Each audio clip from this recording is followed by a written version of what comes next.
सनीवुड city. एक बड़े martial अभ्यास क्षेत्र में मार्शल सोल जागरण का समारोह आयोजित किया जा रहा था। मार्शल अभ्यास क्षेत्र के मध्य में एक वेदी बनी हुई थी। सिंह परिवार के कई बुजुर्ग और शिष्य क्षेत्र में एकत्रित होकर समारोह देख रहे थे। Rank 2 martial soul, rank 3 martial soul.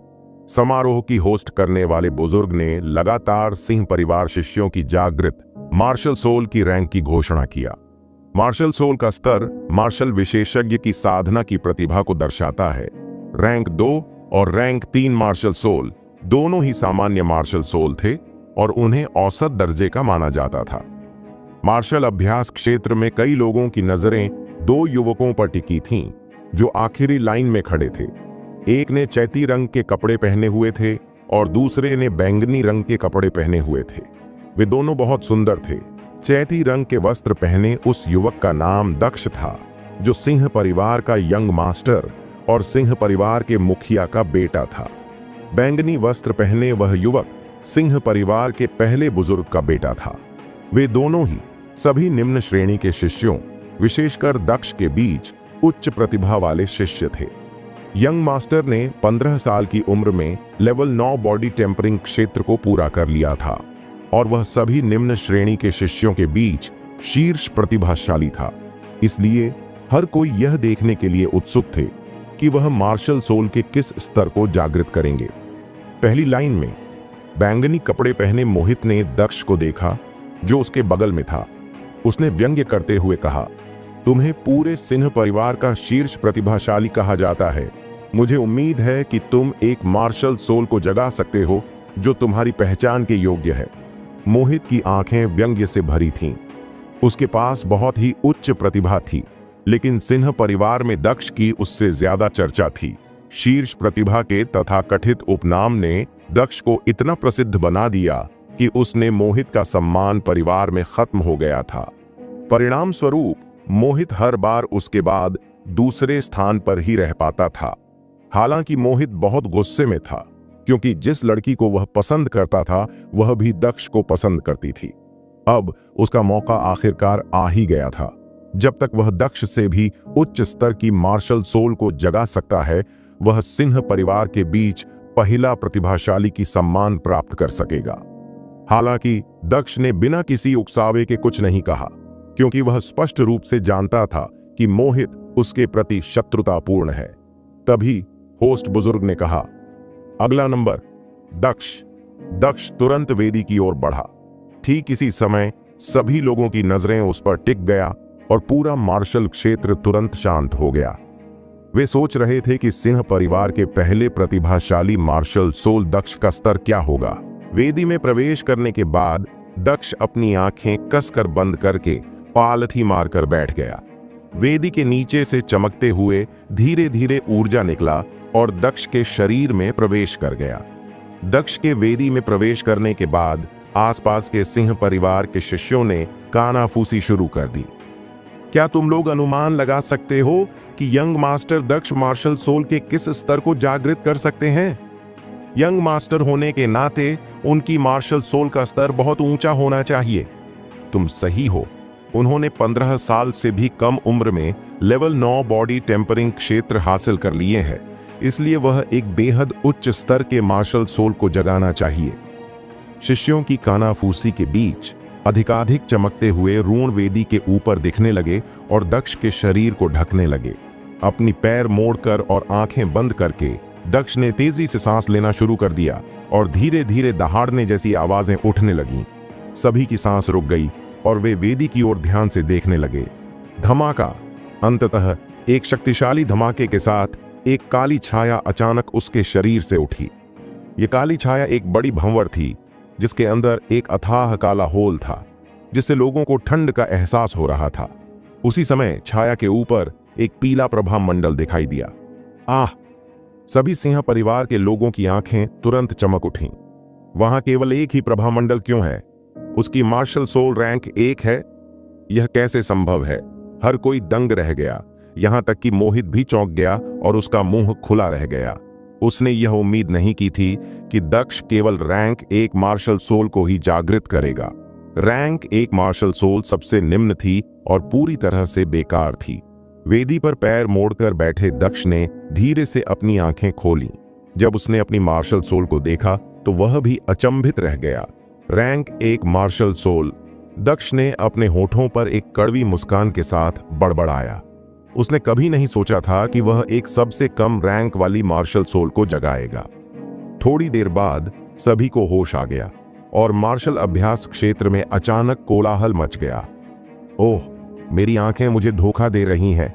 ये तो रैंक 1 मार्शल सोल है, बिल्कुल बेकार। उसने एक बेकार मार्शल सोल को जागृत किया। बकवास। मुझे विश्वास नहीं हो रहा कि मैंने इतने लंबे समय तक इसका इंतजार किया। वह कोई प्रतिभाशाली व्यक्ति नहीं है, बल्कि हमारे परिवार का सबसे बेकार व्यक्ति है।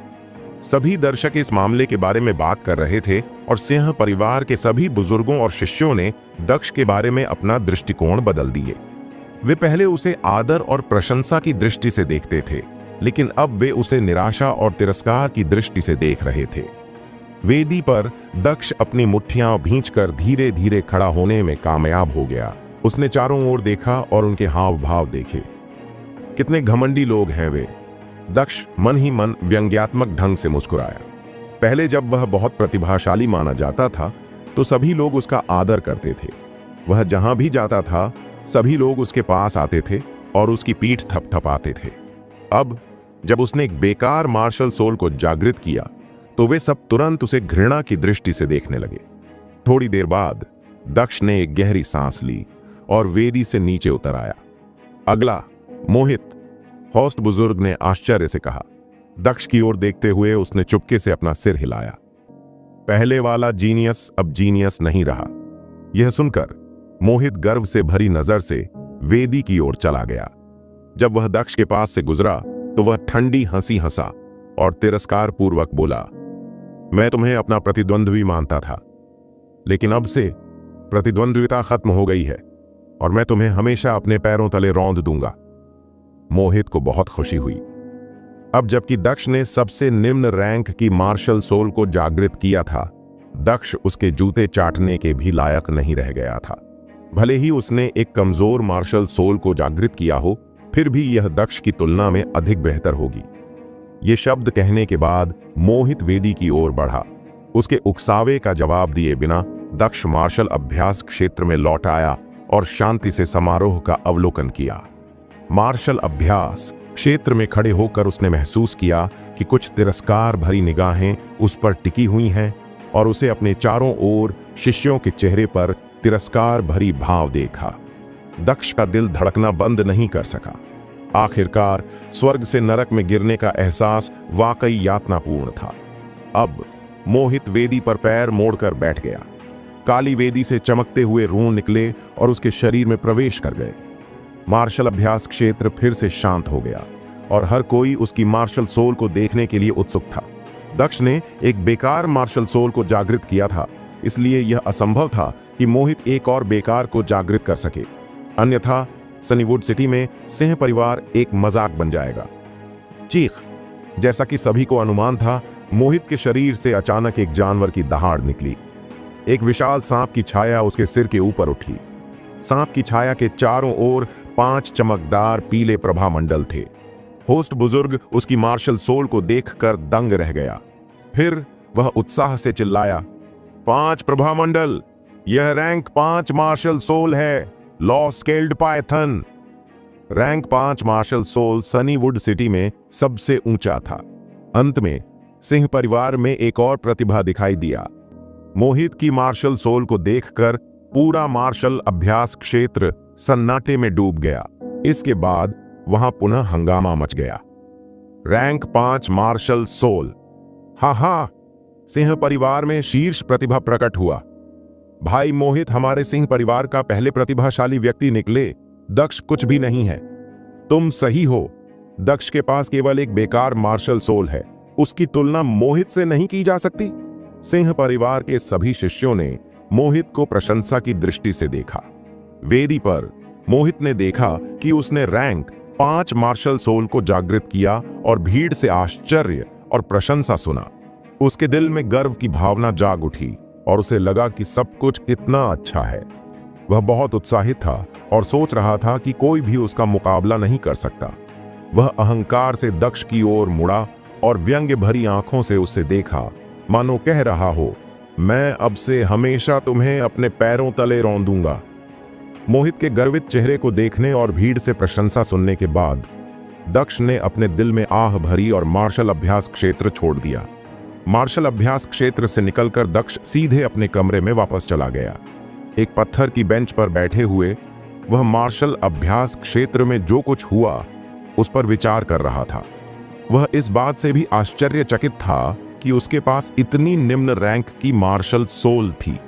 हालांकि इस दुनिया में एक शक्तिशाली मार्शल विशेषज्ञ बनने के लिए किसी व्यक्ति को अपनी मार्शल सोल को जागृत करने, स्वर्ग और पृथ्वी से आध्यात्मिक ऊर्जा को अवशोषित करने, अपने शरीर को मजबूत करने की आवश्यकता होती है। विभिन्न रैंक की शक्ति वाले अनगिनत प्रकार के मार्शल सोल्स थे। हालांकि किसी मार्शल विशेषज्ञ की मार्शल सोल का स्तर जितना ऊंचा होता है, उसकी शक्ति और क्षमता उतनी ही मजबूत होती है तथा उसकी साधना क्षमता उतनी ही तेज होती है। इस दुनिया में आने के बाद दक्ष ने साधना करने के लिए बहुत मेहनत किया था। अपने पिछले जन्म में वह एक शक्तिशाली व्यक्ति था और पूरी दुनिया पर शासन करता था। इस वर्तमान जीवन में भी वह एक मजबूत व्यक्ति बनना चाहता था। हालांकि आज का मार्शल सोल जागरण समारोह उसके चेहरे पर एक अपमानजनक तमाचा था। अचानक दरवाजे पर एक गहरी आवाज सुनाई दी और उसे होश में लाया। दक्ष। यह आवाज एक लंबे और गंभीर अधेड़ उम्र के आदमी की थी। वह वीरेंद्र थे, जो सिंह परिवार के मुखिया थे। दक्ष को देखकर वीरेंद्र ने उसे दिलासा देने की कोशिश की और कहा, अपनी मार्शल सोल के बारे में सोचना बंद करो। हो सकता है कि तुम्हारी सोल कमजोर हो, लेकिन अगर तुम उसे विकसित करने की पूरी कोशिश करोगे तो तुम एक दिन शक्तिशाली बन जाओगे। दक्ष ने उन्हें एक कड़वी मुस्कान दिया, यह सोचते हुए, मेरी मार्शल सोल सिर्फ कमजोर नहीं है, यह सबसे कमजोर है। चिंता मत करिए पिताजी, मैं और अधिक मेहनत करूंगा, उसने मुस्कुराते हुए कहा। वह जानता था कि उसके पिता उसे सांत्वना दे रहे थे। हर कोई जानता था कि किसी की मार्शल सोल का स्तर उसकी उपलब्धियों को निर्धारित करता है। जितनी मजबूत मार्शल सोल जागृत होगी, उतना ही वह मार्शल आर्ट में आगे बढ़ेगा। हालांकि उसके लिए अपनी रैंक एक मार्शल सोल के साथ शक्तिशाली बनना असंभव था। अच्छा, वीरेंद्र ने सिर हिलाया। उन्होंने एक बोतल निकाले और इसे दक्ष को देते हुए बोले, यह एक ऊर्जा कंडेंसेशन अमृत है जो तुम्हें अपनी साधना को तोड़ने और ऊर्जा साधना क्षेत्र में प्रवेश करने में मदद करेगा। पिताजी, दक्ष को अपने दिल में दर्द महसूस हुआ। रैंक एक मार्शल सोल को जगाने के बाद उसे साधना में पूरी तरह से बेकार माना जाने लगा। ऊर्जा कंडेंसेशन अमृत इतना अमूल्य था कि सिंह परिवार उसके लिए इसे खरीद नहीं सकता था, इसलिए उसके पिता ने इसे अपने पैसे से खरीदे होंगे। दक्ष ने यह अमृत का बोलते ले लिया और वीरेंद्र के जाने से पहले दोनों ने कुछ देर तक बातचीत किया। मैंने किस प्रकार की मार्शल सोल जागृत की है? पिता के चले जाने के बाद दक्ष को अमृत लेने की कोई जल्दी नहीं थी। इसके बजाय वह अपने कमरे में क्रॉस लेग करके बैठ गया और अपनी मार्शल सोल को मुक्त कर दिया। एक चमकदार पीले प्रभामंडल से घिरा एक अंधेरा भंवर उसके ऊपर चुपचाप दिखाई दिया। इसमें क्या खास तकनीक है? बेहतर होगा कि मैं इसे कुछ समय तक विकसित करूं। दक्ष ने अपने दिल को शांत किया, अपने दिमाग का इस्तेमाल मार्शल सोल से जुड़ने के लिए किया और स्वर्ग और पृथ्वी से आध्यात्मिक ऊर्जा को महसूस किया। काली भंवर धीरे धीरे घूमने लगी और भंवर के केंद्र से एक मजबूत चूषण बल उत्सर्जित हुआ। आध्यात्मिक ऊर्जा की कुछ किरणें दक्ष की ओर एकत्रित हुईं और उसके शरीर में प्रवेश कर गईं। वह जल्द ही साधना में डूब गया और अपनी मार्शल सोल को लगातार आध्यात्मिक ऊर्जा को अवशोषित करने के लिए जारी रखा। काफी देर के बाद दक्ष रुक गया। उसने आश्चर्य से अपनी आंखें खोलीं। मेरी मार्शल सोल रैंक 1 है, लेकिन इसकी साधना गति रैंक 2 की गति के बराबर है। दक्ष कई मार्शल विशेषज्ञ से मिला था जिनकी मार्शल सोल रैंक 2 की थी और उसकी मार्शल सोल उनसे बदतर नहीं थी। कुछ विचार करने के बाद दक्ष को एहसास हुआ कि यह गति संभवतः उसकी मार्शल सोल से संबंधित थी। उसकी मार्शल सोल एक भंवर थी जिसमें स्वाभाविक रूप से चूषण का गुण था। इसलिए यह सामान्य बात थी कि उसकी मार्शल सोल आध्यात्मिक ऊर्जा को उस गति से अवशोषित करती थी जो रैंक 2 मार्शल सोल के बराबर थी।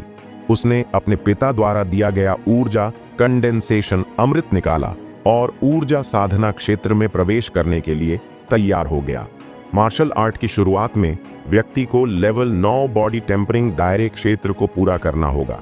फिर व्यक्ति आध्यात्मिक ऊर्जा को अवशोषित करने, वास्तविक ऊर्जा को परिष्कृत करने और ऊर्जा साधना क्षेत्र में प्रवेश करने के लिए मार्शल सोल को जागृत कर सकता है। केवल ऊर्जा साधना क्षेत्र में प्रवेश करने के बाद ही किसी को मार्शल विशेषज्ञ माना जाएगा। जैसे ही उसने ऊर्जा कंडेंसेशन अमृत निगल लिया, इसका प्रभाव तुरंत उसके पूरे शरीर में फैल गया। दक्ष ने जल्दी से इसकी शक्तियों को अपने अमृत क्षेत्र में प्रवेश कराया और वास्तविक ऊर्जा को परिष्कृत करना शुरू कर दिया। धीरे धीरे समय बीतता गया। 4 घंटे बाद दक्ष ने अचानक अपनी आंखें खोलीं और उसकी आंखों में रोशनी की एक किरण चमक उठी। इस समय ऊर्जा का एक लहर उसके अमृत क्षेत्र में एकत्र हो गया था। ऊर्जा कंडेंसेशन अमृत सही साबित हुआ था और मैं इससे ऊर्जा साधना क्षेत्र लेवल 1 में प्रवेश करने में सफल हो गया। अगली सुबह दक्ष जल्दी उठ गया, फ्रेश हुआ और स्किल संग्रह पवेलियन में गया। स्किल संग्रह पवेलियन एक 4 मंजिला टॉवर था जहां सिंह परिवार ने मार्शल आर्ट की पुस्तकें रखे थे। दक्ष ने अपनी मार्शल सोल को जागृत करने से पहले वह केवल पहली मंजिल पर प्राथमिक मार्शल आर्ट का अध्ययन कर सकता था। अब जब उसने अपनी मार्शल सोल को जागृत कर लिया था और उसकी साधना लेवल 1 ऊर्जा साधना क्षेत्र में था, तो वह अपने लिए उपयुक्त साधना तकनीक और मार्शल तकनीक चुन सकता था। साधना तकनीक और मार्शल तकनीक के 9 स्तर थे। प्रत्येक स्तर को 3 रैंकों में विभाजित किया गया था, निम्न, मध्यम और उच्च। जो मार्शल विशेषज्ञ उच्च रैंक की साधना तकनीक का इस्तेमाल करते थे, वे स्वाभाविक रूप से अधिक शक्तिशाली होते थे। एल्डर, मैं दूसरी मंजिल पर एक तकनीक चुनना चाहता हूँ। दक्ष ने स्किल संग्रह पवेलियन में कदम रखते हुए पवेलियन रक्षक को अभिवादन करते हुए कहा। दूसरी मंजिल? पवेलियन रक्षक, एक मोटा बूढ़ा आदमी, उदासीनता से बोला। दक्ष, दूसरी मंजिल तक केवल वे ही पहुंच सकते हैं जिनकी साधना ऊर्जा साधना क्षेत्र में है। मुझे पता है एल्डर, मेरी साधना लेवल 1 ऊर्जा साधना क्षेत्र में है। दक्ष ने सिर हिलाया और कहा, स्तर 1 ऊर्जा साधना क्षेत्र? पवेलियन रक्षक दंग रह गया। फिर उसने ठंडे भाव से कहा, दक्ष, तुमने कल ही अपनी मार्शल सोल को जगाया था और यह रैंक 1 पर था। तुम उस घटिया मार्शल सोल के साथ इतनी जल्दी ऊर्जा साधना क्षेत्र में कैसे पहुंच सकते हो? भले ही तुम्हारे पास रैंक 3 की मार्शल सोल हो, यह संभव नहीं होगा। क्या तुम मजाक कर रहे हो? हुम्फ, एल्डर, ये देखिए। दक्ष ने गंभीर अभिव्यक्ति के साथ लेवल 1 ऊर्जा साधना क्षेत्र की आभा जारी किया। फिर वह मुड़ा और स्किल संग्रह पवेलियन की दूसरी मंजिल पर चला गया। पवेलियन रक्षक को पीछे छोड़ दिया। उसने यह कैसे किया?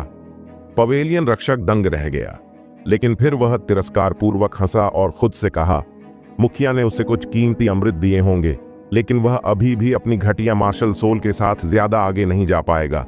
दक्ष दूसरी मंजिल पर गया और वहां उसने प्राचीन किताबों की अलमारियों की कतारें देखीं, जो तकनीक से भरी हुई थीं। सिंह परिवार सनीवुड सिटी में 2 मुख्य बड़े परिवारों में से एक था, इसलिए उनके पास कई साधना तकनीक और मार्शल तकनीक थे। स्किल संग्रह पवेलियन की दूसरी मंजिल पर लगभग 100 तकनीक थे। एक लंबा युवक वहां तकनीक देख रहा था। दक्ष, युवक पहले तो दक्ष को देखकर आश्चर्यचकित हुआ, लेकिन फिर उसने पूरी घृणा से उसकी ओर देखा। राज, दक्ष ने पीछे मुड़कर उसकी ओर देखा। राज ने भी कल एक मार्शल सोल को जगाया था। उसकी मार्शल सोल रैंक 4 की थी, जो मोहित की जितनी अच्छी तो नहीं थी, लेकिन फिर भी एक उच्च रैंक की थी। चूंकि राज दूसरी मंजिल पर था, इसलिए उसकी साधना भी ऊर्जा साधना क्षेत्र तक पहुंच गई होगी। खैर, यह अप्रत्याशित है दक्ष। मैंने कल सुना कि मुखिया ने जड़ी बूटियों की दुकान से ऊर्जा कंडेंसेशन अमृत खरीदे थे, जिसका उपयोग संभवतः तुमने अपनी साधना बढ़ाने के लिए किया था। राज ने दक्ष को देखा और घृणा से कहा, अन्यथा तुम उस घटिया रैंक 1 मार्शल सोल के साथ ऊर्जा साधना क्षेत्र तक पहुंचने में भी सक्षम नहीं होते। इससे तुम्हारा कोई लेना देना नहीं है कि मुझे यह साधना कैसे मिली, दक्ष ने ठंडे स्वर में कहा। फिर वह तकनीक देखने लगा और उसे अनदेखा कर दिया। दक्ष राज को बहुत अच्छी तरह से जानता था। जब दक्ष को सिंह परिवार का शीर्ष प्रतिभाशाली व्यक्ति माना जाता था, तब राज उस पर बहुत मेहरबान था और दक्ष उसके प्रति बहुत दयालु था। हालांकि राज का अब दक्ष के प्रति बिल्कुल अलग रवैया था। हम्फ, इतना जीनियस होने के लिए काफी है। तुम एक कूड़े के टुकड़े के अलावा कुछ नहीं हो। राज ने नाक भौं सिकोड़ी और अपने तकनीक देखना जारी रखा। दक्ष ने साधना तकनीक रैंक की एक तकनीक उठाया और उसे पढ़ना शुरू किया। उग्र अग्नि तकनीक, मध्यम स्तर एक साधना तकनीक। इस तकनीक से विकसित वास्तविक ऊर्जा में अत्यंत शक्तिशाली अग्नि शक्ति होती है और इसका हमला बहुत मजबूत होता है। दक्ष ने इस तकनीक के कुछ पृष्ठ पढ़ने के बाद कुछ और देखना जारी रखा। वह सबसे उपयुक्त साधना तकनीक चुनने के लिए कुछ और तकनीक पढ़ना चाहता था। इस मंजिल पर सभी तकनीक मध्यम स्तर 1 का था। ऊपरी स्तर 1 की तकनीक केवल तीसरी मंजिल पर था। हालांकि ये तकनीक केवल उन लोगों के लिए उपलब्ध थे जिनकी साधना लेवल 7 ऊर्जा साधना क्षेत्र में थी। बड़ी चट्टान तकनीक मध्यम स्तर 1 साधना तकनीक। इस विधि से विकसित वास्तविक ऊर्जा सघन है और इसमें मजबूत रक्षा है। क्लाउड तकनीक मध्यम स्तर 1 साधना तकनीक। इस विधि से विकसित वास्तविक ऊर्जा शुद्ध है और इसमें समान रूप से मजबूत आक्रमण और बचाव है। कई तकनीक पढ़ने के बाद दक्ष ने क्लाउड तकनीक का चयन किया क्योंकि इसमें शुद्ध वास्तविक ऊर्जा और मजबूत हमला और बचाव था। साधना तकनीक चुनने के बाद अब मार्शल तकनीक चुनने का समय था। Iron fist. यह फिस्ट प्ले भयंकर है और महान पूर्णता क्षेत्र में अभ्यास करने के बाद आसानी से पत्थरों को तोड़ सकता है। उड़ती तलवारबाजी। यह तलवारबाजी अलौकिक, फुर्तीली और भव्य है। ब्रीज पाम, अनंत पुश हैंड्स। दक्ष ने जो 1 दर्जन मार्शल तकनीक पढ़ा, उनसे वह संतुष्ट नहीं था। 9 गुना महासागर लहर मुट्ठी। इस तकनीक का नाम सुनते ही दक्ष की आंखें चमक उठीं। वह पहचान गया कि यह असाधारण था। उसने उत्साह से तकनीक खोला। 9 गुना महासागर लहर मुट्ठी मध्यम स्तर 1 मार्शल तकनीक। शरीर समुद्र की तरह है और मुट्ठी एक लहर की तरह है। मुट्ठी बल के कई स्तर हैं और प्रत्येक स्तर पिछले एक से अधिक मजबूत है। यही है। कुछ देर पढ़ने के बाद दक्ष ने संतोष से सिर हिलाया। जब वह दोनों तकनीक लेकर जाने वाला था तो राज ने अचानक उसे रोक दिया।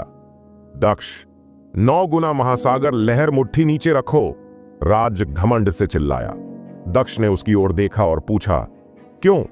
मैं उस तकनीक को लेने के बारे में सोच रहा था और मैंने फैसला किया है कि मुझे वह चाहिए, इसलिए उसे मुझे वापस दे दो। राज ने अपनी ठोड़ी उठाई और आदेश दिया, तुम्हें वापस दे दूं? यह कभी तुम्हारा था ही नहीं।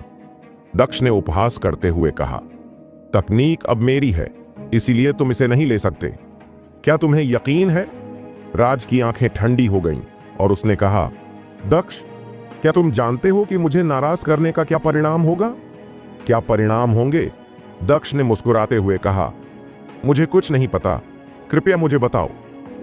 तुम एक बेकार चीज हो, लेकिन फिर भी तुम बहुत घमंडी हो। राज गुस्से से चिल्लाया। दक्ष, मैं फिर से कहूंगा, इसे मुझे दो। घुटने टेको और माफी मांगो, नहीं तो मैं तुम्हारी टांगें तोड़ दूंगा। घुटने टेककर माफी मांगू, नहीं तो मेरी टांगें तोड़ दोगे। दक्ष की आंखों में एक ठंडी रोशनी चमक उठी और उसने उदासीनता से कहा, मैं तुम्हें ऐसा करते हुए देखना चाहता हूं। तुम मौत को दावत दे रहे हो, राज चिल्लाया और लेवल 1 ऊर्जा साधना क्षेत्र की उसकी सोल निकल गई। उसके पीछे एक पीली रोशनी चमक उठी, जिसका मतलब था कि वह हमला करने के लिए अपनी मार्शल सोल को जागृत कर रहा था। इसे रोक। उस समय पवेलियन रक्षक ने ठंडी आवाज में बोले, स्किल संग्रह पवेलियन में लड़ाई मत करो, अन्यथा तुम्हें आजीवन प्रतिबंधित कर दिया जाएगा।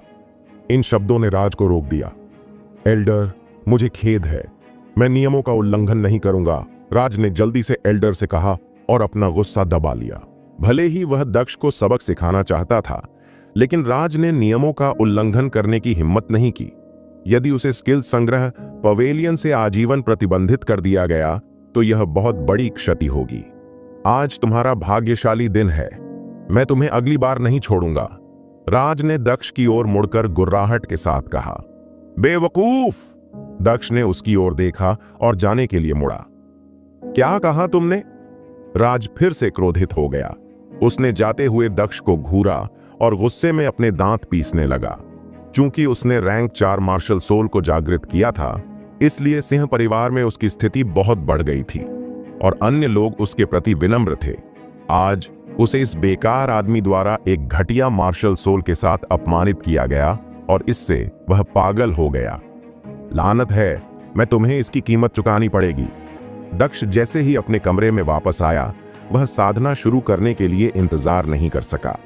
बादलों के तकनीक के 5 चरण थे और चरण जितना ऊंचा होता था, उतनी ही मार्शल शक्ति विकसित होती थी।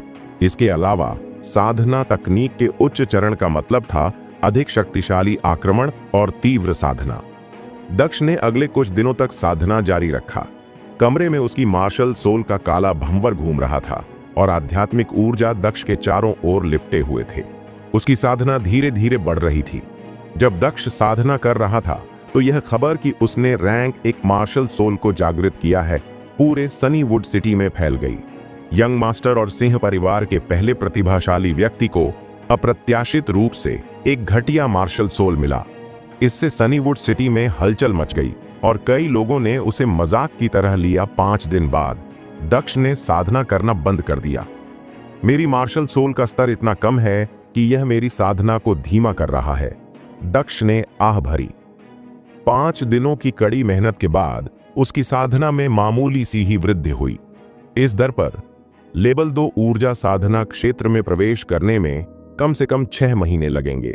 सौभाग्य से उसने बादलों के तकनीक को दूसरे स्तर तक विकसित कर लिया था और 5 दिनों में अच्छी मात्रा में ऊर्जा को शुद्ध और संघनित कर लिया था। अब समय आ गया है कि मैं अपनी मार्शल तकनीक को विकसित करूं। दक्ष ने 9 गुना महासागर लहर मुट्ठी निकाला और ध्यान से उसे पढ़ा। जब उसे सारी बातें पूरी तरह समझ में आ गईं, तो उसने तकनीक बंद कर दी और आंगन में चला गया। 9 गुना महासागर लहर मुट्ठी का उद्देश्य शरीर को एक उग्र समुद्र के रूप में और मुट्ठी को लहरों के रूप में देखना है, जिनमें से प्रत्येक पहले वाले से अधिक मजबूत है। इस मुट्ठी खेल की कुंजी को ध्यान में रखते हुए उसने तकनीक के अनुसार हर इशारा और गति का अभ्यास किया। पहले तो उसने बहुत धीरे धीरे मुक्का मारा, लेकिन धीरे धीरे उसकी मुट्ठियां तेज होती चली गईं। अंत में उसकी मुट्ठियां बम की तरह फट गईं और हवा के अंतहीन झोंके उठने लगे। और 5 दिन बीत गए। उसकी मुट्ठी की शक्ति से हवा गूंज रही थी और हवा अंतहीन रूप से उत्तेजित थी। हो! दक्ष ने जोर से चिल्लाया और आगे की पत्थर की बेंच पर जोरदार मुक्का मारा। टकराना! पत्थर की बेंच गड़गड़ाहट की आवाज के साथ फट गई और उसके टुकड़े चारों ओर उड़ गए। हूं! दक्ष ने गहरी सांस ली और मुट्ठियां बांधकर खड़ा हो गया। बुरा नहीं है, मैंने माइनर कंप्लीशन हासिल कर लिया है। दक्ष मुस्कुराना बंद नहीं कर सका। अब वह 5 गुना मुट्ठी बल से मुक्का मारने में सक्षम था, लेकिन पूर्णता क्षेत्र तक पहुंचने के बाद उसकी मुट्ठी बल 9 गुना हो जाएगी। सनीवुड सिटी में लगभग कोई भी व्यक्ति केवल 5 दिनों में मध्यम स्तर एक मार्शल तकनीक के माइनर कंप्लीशन क्षेत्र तक नहीं पहुंच सकता था। दक्ष ऐसा करने में सक्षम था क्योंकि 2 जीवन जीने से उसे बहुत मजबूत समझ मिला था। अब ब्रीजविंड माउंटेन में प्रवेश कर अपनी किस्मत आजमाने का समय आ गया है, दक्ष ने फुसफुसाते हुए कहा। फिर उसने सामान पैक किया और निकल पड़ा। ब्रीजविंड माउंटेन एक पर्वत श्रृंखला में स्थित था जो लगभग 49,000 वर्ग किलोमीटर में फैला हुआ था और यह सनीवुड सिटी से 15 किलोमीटर दूर था। यह बहुत ऊंचा था और घने जंगलों से ढका हुआ था। चूंकि वहां बहुत सारी आध्यात्मिक जड़ी बूटियां थीं, इसलिए सनीवुड सिटी के कई मार्शल विशेषज्ञ उन्हें इकट्ठा करने के लिए हमेशा पहाड़ों में जाते थे। हालांकि अवसर हमेशा खतरे के साथ आता था। पहाड़ों में रहने वाले राक्षसी जानवरों की बड़ी संख्या ने कई मार्शल विशेषज्ञ को मार डाला और खा लिया। खतरों के बावजूद दक्ष को एक मौका लेना पड़ा। उसके लिए अपनी कम रैंक की मार्शल सोल के साथ साधना करना बहुत कठिन था। दक्ष पेड़ों से घिरे रास्ते पर चल रहा था, तभी उसने अचानक ठहाके की आवाज सुना। वह पलटा और जो कुछ उसने देखा उससे दंग रह गया। एक लड़का और लड़की तालाब के किनारे एक पवेलियन के नीचे एक दूसरे से खुशी खुशी लिपटे हुए थे। लड़की सच में बहुत खूबसूरत थी, लंबी और दुबली पतली। उसने अपनी गोरी त्वचा के ऊपर बैंगनी रंग की पोशाक पहनी हुई थी और उसके खुले काले बाल उसके कंधों पर लटक रहे थे। वह रिया, दक्ष की बचपन की प्रेमिका और चचेरी बहन थी। रिया बंशी परिवार की सबसे बड़ी बेटी थी, जो सनीवुड सिटी में एक छोटा परिवार था जो सिंह परिवार पर निर्भर था। दक्ष और रिया एक साथ बड़े हुए थे, इसलिए वे बहुत करीब थे। उनके माता पिता चाहते थे कि अगले साल की शुरुआत में उनकी सगाई हो जाए। रिया के साथ जो युवक था वह कोई और नहीं बल्कि मार्शल विशेषज्ञ मोहित था, जिसने सिंह परिवार के पहले जीनियस के रूप में दक्ष की जगह ले लिया था। दक्ष ने उनसे आंख से संपर्क किया। रिया, तुम दोनों एक साथ कर रहे हो? दक्ष ने भौहें सिकोड़ते हुए उनकी ओर चलते हुए पूछा। रिया ने अपनी आंखों में एक अजीब सी चमक के साथ अपना सिर दूसरी ओर घुमा ली और कुछ नहीं बोली। मोहित ने दक्ष की तरफ देखा और ठंडी मुस्कान के साथ कहा, दक्ष, अब से रिया मेरी है, उसे अकेला छोड़ दो, नहीं तो तुम्हें मुझे जवाब देना पड़ेगा। दक्ष ने मोहित को नजरअंदाज कर दिया और रिया को देखकर पूछ, दक्ष, क्या तुमने सुना कि मैंने क्या कहा? मोहित की आंखें ठंडी थीं और उसने कहा, तुम्हारे जैसा बेकार आदमी उसके लायक नहीं है। केवल मैं, एक प्रतिभाशाली व्यक्ति, रिया के लिए सबसे उपयुक्त हूं। रिया ने सिर हिलाया और कहा, वह सही कह रहा है। क्यों? मेरी मार्शल सोल के कारण, दक्ष ने पूछा। हालांकि दक्ष परेशान था, लेकिन उसने खुद को क्रोधित नहीं होने दिया और शांत रहा। वह अपने पिछले जन्म में एक भाड़े का किंग था और उसने महिलाओं का उचित हिस्सा प्राप्त किया था। अगर कोई लड़की उसे पसंद नहीं करती थी तो उसे इससे कोई फर्क नहीं पड़ता था। चचेरे भाई, अब हम एक जैसे लोग नहीं रहे, रिया ने सिर हिलाते हुए बोली। क्या अब हम एक जैसे लोग नहीं रहे? दक्ष ने बुदबुदाया और कड़वी मुस्कान के साथ सोचा। 3 दिन पहले मैंने रैंक 4 मार्शल सोल को जागृत की। समय बीतने के साथ हम और दूर होते जाएंगे। रिया ने गर्व से कही, मोहित सिंह परिवार का प्रतिभाशाली मेरा आदर्श जीवन साथी है। जहां तक तुम्हारा सवाल है, मेरे चचेरे भाई, तुम एक बेकार आदमी हो। तुम्हारे और उसके बीच का अंतर बहुत स्पष्ट है। Rank 4 martial soul? दक्ष को उसकी मार्शल सोल से आश्चर्य नहीं हुआ, क्योंकि रिया बहुत प्रतिभाशाली थी। मैं समझ गया, दक्ष ने सिर हिलाया और शांति से कहा, हर किसी को चुनाव करने का अधिकार है। चूंकि तुमने मुझे छोड़ने का फैसला किया था, इसलिए वह उसका मन बदलने की कोशिश नहीं करेगा। रिया ने दक्ष के शांत चेहरे को देखकर भौहें चढ़ा दी। उसने सोचा था कि वह बहुत दुखी हो जाएगा और उसके लिए बहुत भीख मांगेगा, इसलिए उसका शांत व्यवहार उसे परेशान कर रहा था। रिया, याद रखो तुमने आज क्या बोली थी। मुझे उम्मीद है कि भविष्य में तुम्हें इसका पछतावा नहीं होगी। दक्ष ने ये शब्द कहते हुए एक गहरी सांस ली और चला गया। अफसोस, यह कैसे संभव है? रिया ने हंसते हुए अपना सिर हिलाई। सिंह परिवार को छोड़ने के बाद दक्ष सीधे ब्रीजविंड माउंटेन की ओर चल पड़ा। 1 घंटे बाद वह ब्रीजविंड माउंटेन की तलहटी में पहुंच गया। ब्रीजविंड माउंटेन एक विशाल राक्षस की तरह लग रहा था, जो जमीन पर रेंग रहा था और ठंडी और निर्दयी आभा बिखेर रहा था। बिना किसी हिचकिचाहट के दक्ष पहाड़ों में कूद पड़ा। कुछ ही देर में दक्ष जंगल में 5 किलोमीटर तक चला गया, जहां पेड़ अपने मोटे तने के साथ खड़े थे और सूरज की रोशनी को पूरी तरह से रोक रहे थे। तभी एक बड़ा काला भेड़िया दक्ष के रास्ते में आ गया। ईविल विंड वुल्फ, रैंक 1 राक्षसी जानवर। दक्ष ने इसे पहचान लिया। इस स्तर पर एक राक्षसी जानवर लेवल 1 ऊर्जा साधना क्षेत्र में मार्शल विशेषज्ञ जितना शक्तिशाली था। ठीक है, मैं तुम्हारे साथ अभ्यास करूंगा।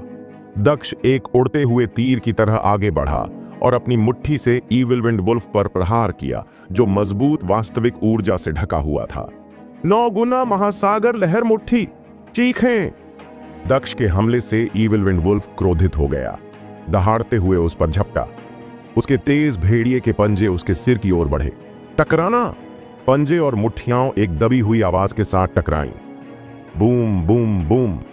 दक्ष 3 कदम पीछे हट गया, लेकिन ईविल विंड वुल्फ 10 मीटर दूर उड़ गया। ईविल विंड वुल्फ काफी शक्तिशाली था, लेकिन इसकी उग्र शक्ति दक्ष की मार्शल आर्ट के सामने कोई मुकाबला नहीं थी। हाँ हाँ, चलो फिर चलें। जैसे ही दक्ष आगे बढ़ी और लगातार मुक्के मारता रहा, ईविल विंड वुल्फ एक के बाद एक कदम पीछे हटती गई। जल्द ही भेड़िए का मांस टुकड़ों में बंट गया और उसकी कई हड्डियां टूट गईं। यदि यह इतना कठिन न होता तो ईविल विंड वुल्फ मर चुका होता। चीखें! गंभीर रूप से घायल ईविल विंड वुल्फ दहाड़ते हुए दोबारा हमला करने की बजाय चुपचाप भाग गया। दक्ष को आश्चर्य हुआ कि ईविल विंड वुल्फ अचानक भाग जाएगा। हालांकि निम्न स्तर के राक्षसी जानवर बहुत ही मूर्ख थे, फिर भी वे खतरे का सामना करने में निर्णायक थे। दक्ष ने निश्चित रूप से उसे भागने की अनुमति नहीं दी होगी, क्योंकि राक्षसी जानवर के पास एक मूल्यवान राक्षसी कोर था। अपने पैरों के नीचे से ऊर्जा इकट्ठा करते हुए दक्ष ईविल विंड वुल्फ की ओर दौड़ा। ईविल विंड वुल्फ एक छोटी सी घाटी में और फिर एक गुफा में घुस गया। दक्ष उस घने अंधेरे गुफा के सामने रुक गया और जल्दबाजी में उसमें प्रवेश नहीं किया। कुछ देर तक हिचकिचाने के बाद भी उसने जल्दी से अंदर जाने का निर्णय लिया। यह गुफा स्पष्टतः ईविल विंड वुल्फ का गुफा थी, इसलिए वहां कोई अन्य खतरा नहीं था। जैसी कि उम्मीद थी, गुफा में भागने के बाद दक्ष ने केवल घायल ईविल विंड वुल्फ को जमीन पर पड़ा देखा। क्या उस समय दक्ष ने ईविल विंड वुल्फ से कुछ ही दूर एक दरार में 5 इंच लंबा एक पौधा उगता हुआ देखा। पौधे में 8 हरी पत्तियां थीं, जो एक हल्के लाल फल के चारों ओर थीं, जो केवल एक अंगूठे के आकार का था, लेकिन उसमें से फलों की खुशबू आ रही थी। क्या वह बैंगनी स्पिरिट फल है? दक्ष ने इसे देखा और उत्साहित हो गया।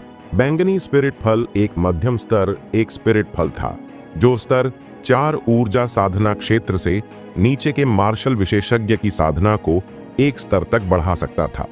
हालांकि इसके रंग को देखकर लगता था कि फल अभी पूरी तरह पका नहीं था।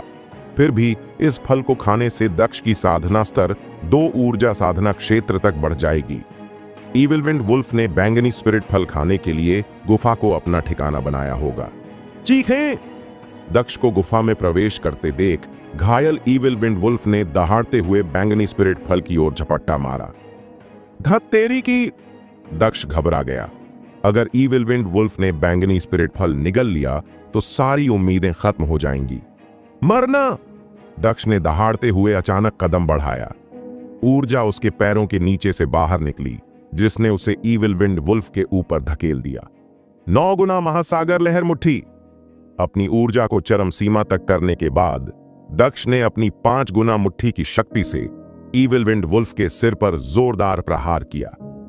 टकराना! खून के छींटे और दिमाग के छिड़काव के साथ ईविल विंड वुल्फ टुकड़े टुकड़े हो गया। ईविल विंड वुल्फ को मारने के बाद दक्ष को अंततः राहत मिली। लाश के पास जाकर दक्ष ने ईविल विंड वुल्फ की खोपड़ी से एक राक्षसी कोर निकाला। स्तर 1 राक्षसी जानवर का राक्षसी कोर कम से कम 10 टैल चांदी के बराबर था। फिर दक्ष ने बिना किसी हिचकिचाहट के बैंगनी स्पिरिट फल तोड़ लिया। हालांकि बैंगनी स्पिरिट फल अभी पका नहीं था, लेकिन दक्ष इंतजार नहीं कर सकता था। आखिरकार मध्य रैंक बैंगनी स्पिरिट फल काफी दुर्लभ था। वह पालथी मारकर बैठ गया और उसे निगल गया। गुफा एकांत में थी, इसलिए वहां फल को परिष्कृत करना खतरनाक नहीं था।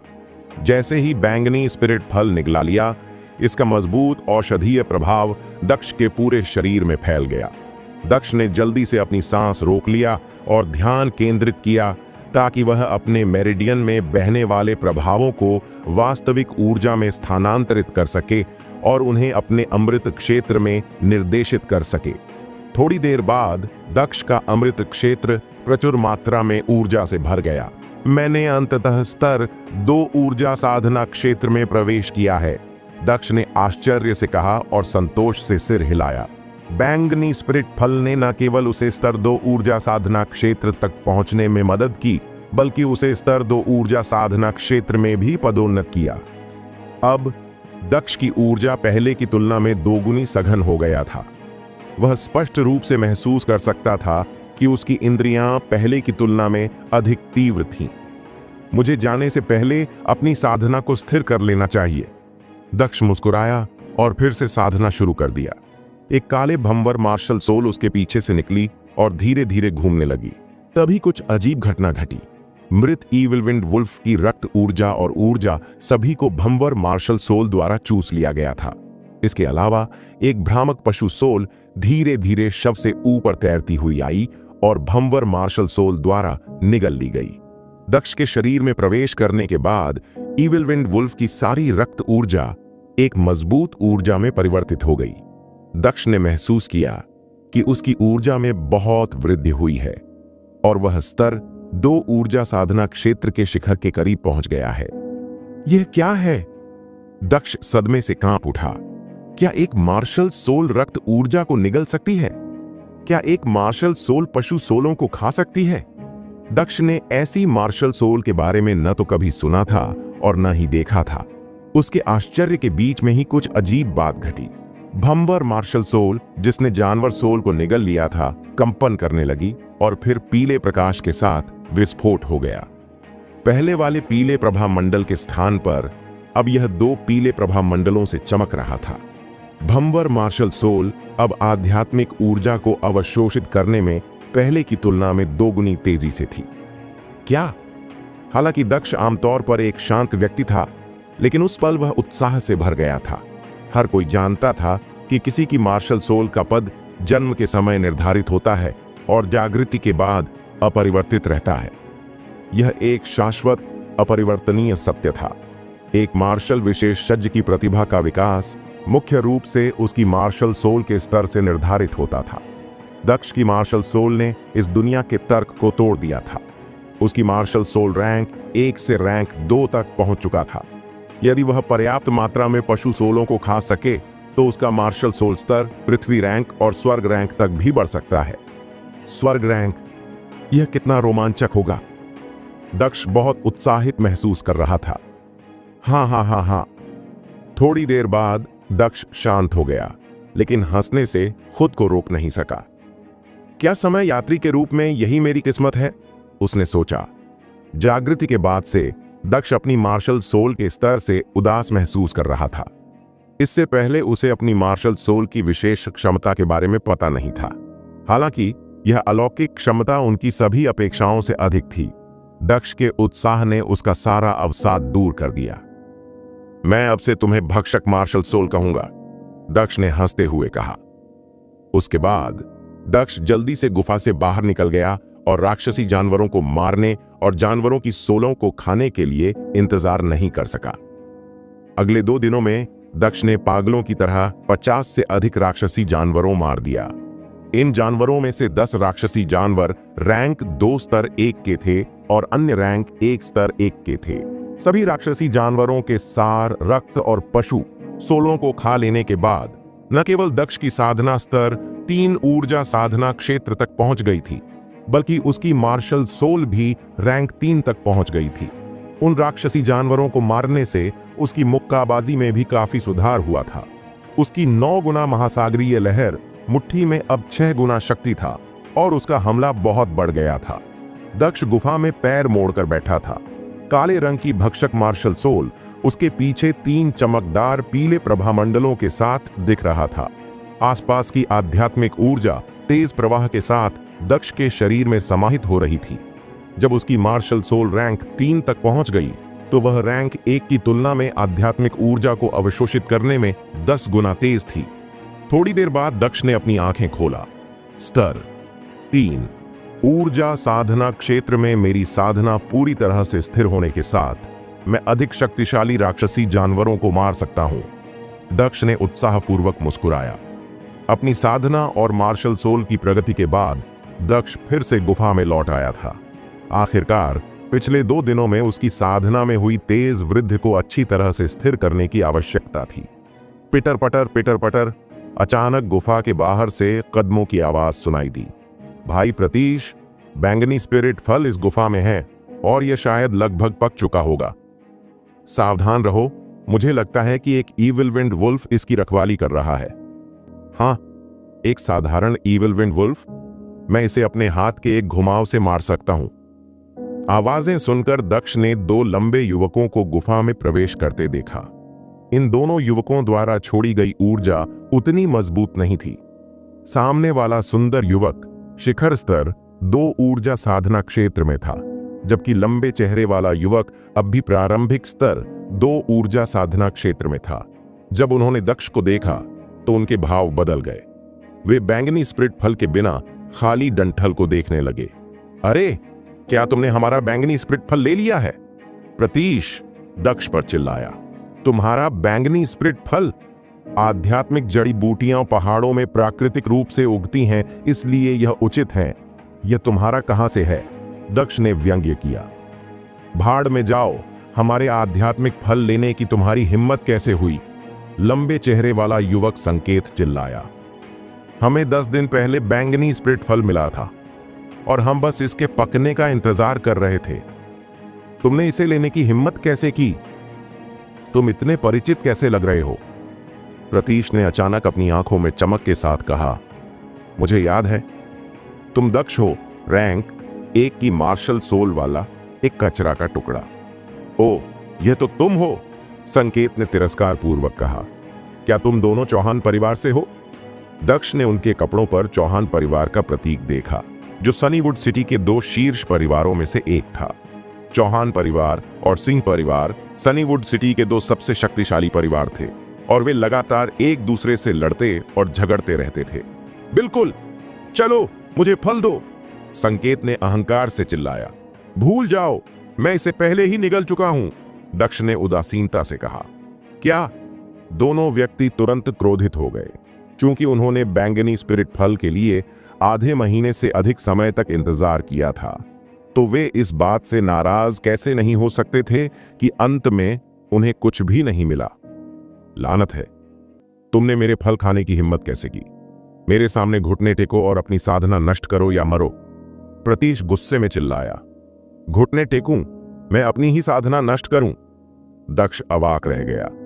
शायद उन्हें लगता है कि मुझे आसानी से धमकाया जा सकता है। बकवास। भाई प्रतीश, मुझे इस कूड़े के टुकड़े को मारने दीजिए। गुस्से से चिल्लाते हुए संकेत ने दक्ष के चेहरे पर मुक्का मारा, यह सोचकर कि एक मुक्का उसे मारने के लिए पर्याप्त होगा। अपने अहंकार के लिए मरो, दक्ष ने ठंडे स्वर में कहा और उसने अपनी हथेली को थोड़ा ऊपर उठाया और जवाब में मुक्का मारा।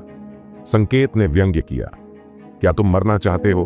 कितने मूर्ख हो, जाओ भाड़ में। हालांकि अगले ही पल उसकी मुस्कान गायब हो गई। जैसे ही वे टकराए, संकेत ने दक्ष की मुट्ठी से एक भयानक शक्ति महसूस की, जैसे कि एक राक्षसी लहर हो। आ! एक चीख के साथ संकेत गुफा की दीवार से टकराया और बेहोश हो गया। क्या? यह कैसे हो सकता है? प्रतीश चौंक गया। उसने दक्ष को देखा और कहा, स्तर 3 ऊर्जा साधना क्षेत्र? लानत है, क्या तुम सिर्फ एक मार्शल सोल के साथ एक कचरा का टुकड़ा नहीं हो? कूड़े का टुकड़ा? एक ठंडी हंसी के साथ दक्ष ने उनके बाहर निकलने का रास्ता रोक दिया और प्रतीश की ओर बढ़ते हुए कहा, तुम्हारी हिम्मत कैसे हुई मुझे कूड़े का टुकड़ा कहने की, बेवकूफ। दक्ष को अपनी ओर बढ़ते देख प्रतीश ने भौहें सिकोड़ी और चिल्लाया, तुम क्या चाहते हो? तुम्हें मारने के लिए। दक्ष ठंडी हंसी हंसी, मुझे मार डालोगे? तुम्हारी हिम्मत कैसे हुई? मेरे पिता चौहान परिवार के बुजुर्गों में से एक हैं। अगर तुम मुझे मार दोगे तो वह तुम्हें ढूंढ कर मार डालेंगे, चाहे तुम कहीं भी जाओ। प्रतीश काफी आत्मविश्वासी और निडर था। मूर्ख, किसी को पता नहीं चलेगा कि मैंने तुम्हें इस सुदूर पहाड़ पर मार डाला। प्रतीश की धमकी को नजरअंदाज करते हुए दक्ष उसे मारने की तैयारी कर रहा था, क्योंकि उसने अपनी मुट्ठी में ऊर्जा इकट्ठा किया। प्रतीश के चेहरे पर तुरंत डर दिखाई दिया। उसकी साधना शिखर स्तर 2 ऊर्जा साधना क्षेत्र में थी, जो संकेत की तुलना में थोड़ी ही अधिक मजबूत थी। इसलिए उसके लिए दक्ष को हराना असंभव था। दक्ष, मुझे मत मारो, मुझे मत मारो, मुझे ऐसा न करने का कोई कारण बताओ। एक कारण। प्रतीश गर्म ईंटों पर बैठा बिल्ली की तरह चिंतित था। अचानक उसकी आंखें चमक उठीं और उसने कहा, देखो, मेरे पास एक खजाने का नक्शा है जो तुम्हें खजाने तक पहुंचा सकता है। खजाने का नक्शा? कौन सा खजाने का नक्शा? पहले मुझे दिखाओ, दक्ष ने कहा। मैं तुम्हें यह दे सकता हूं अगर तुम वादा करो कि तुम मुझे नहीं मारोगे। प्रतीश बेवकूफ नहीं था, इसलिए वह चाहता था कि दक्ष पहले उससे वादा करे। दक्ष ने प्रतीश की बातों का मजाक उड़ाया। वह जानता था कि वह क्या सोच रहा था। क्या तुम इसे मुझे नहीं देना चाहते? ठीक है, मैं पहले तुम्हें मार दूंगा और फिर इसे तुमसे ले लूंगा। ये यहां है, ये यहां है। प्रतीश डर गया। उसने तुरंत जानवर की खाल का एक छोटा टुकड़ा निकाला और दक्ष को दे दिया। दक्ष ने उसे जांचा। वास्तव में यह एक प्राचीन का नक्शा था। जाहिर है कि यह बहुत समय पहले का था। नक्शे के अनुसार ब्रिजविंड माउंटेन में खजाना था। दक्ष, मैंने तुम्हें खजाने का नक्शा पहले ही दे दिया है, क्या मैं अब जा सकता हूं? प्रतीश ने घबरा कर पूछा। दक्ष की ओर से कोई प्रतिक्रिया न सुनकर प्रतीश सावधानी पूर्वक बाहर की ओर चला गया। जैसे ही वह गुफा के प्रवेश द्वार के करीब पहुंचा, प्रतीश ने दक्ष पर एक क्रूर नजर डाला। वह दक्ष को मारने के लिए पहाड़ के बाहर से कुछ लोगों को लाने की योजना बना रहा था। बूम! उसी समय दक्ष उछला और उसे मुक्का मारा। प्रतीश की मौके पर ही मौत हो गई। मैं अपने दुश्मनों पर कभी दया नहीं करूंगा, दक्ष ने स्पष्ट शब्दों में कहा। उसने अपने पिछले जन्म में अनगिनत लोगों की हत्या की थी, लेकिन इस दुनिया में यह उसकी पहली हत्या थी। बेहोश संकेत के पास लौटकर दक्ष ने उसे एक और मुक्का मारा। संकेत पूरी तरह से मारा गया। उसके बाद दक्ष ने नक्शा लिया और खजाने की तलाश करने का फैसला किया। हा! दक्ष अचानक अपनी आंखों में चमक के साथ रुक गया। अगर मेरी मार्शल सोल जानवरों की सोल को खा सकती है, तो क्या यह मानव मार्शल सोल को भी खा सकती है? वह उन दोनों शवों के पास वापस गया और अपनी भक्षक मार्शल सोल का इस्तेमाल किया। 3 प्रभा मंडलों वाला उसका भक्षण करने वाला मार्शल सोल एक अथाह ब्लैक होल जैसा दिखता था। यह रैंक 1 की तुलना में 2 गुना तेजी से घूमता था और इसमें बहुत ज्यादा सक्शन था। प्रतीश और संकेत की अभी अभी मृत्यु हुई थी। उनकी रक्त ऊर्जा और मार्शल सोल, जो अभी तक गायब नहीं हुई थीं, तुरंत ही चूस ली गई। संकेत की मार्शल सोल 2 पीले प्रभा मंडलों वाला एक छोटा हरा पेड़ था। यह रैंक 2 मार्शल सोल थी। प्रतीश की मार्शल सोल 3 प्रभा मंडलों वाली एक चिड़िया थी। जाहिर है यह रैंक 3 मार्शल सोल थी। ही 2 मार्शल सोल तुरंत निगल ली गईं।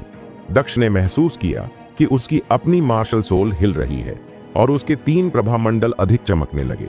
हालांकि उसकी भक्षक मार्शल सोल रैंक 3 से आगे नहीं बढ़ी। हाँ, मैं सही था। मैं जानवरों की सोल और मानव मार्शल सोल दोनों को खा सकता हूं। दक्ष एक बार फिर अपनी भक्षक मार्शल सोल से बहुत खुश और आश्चर्यचकित था। मेरी भक्षक मार्शल सोल की क्षमता कल्पना से परे है।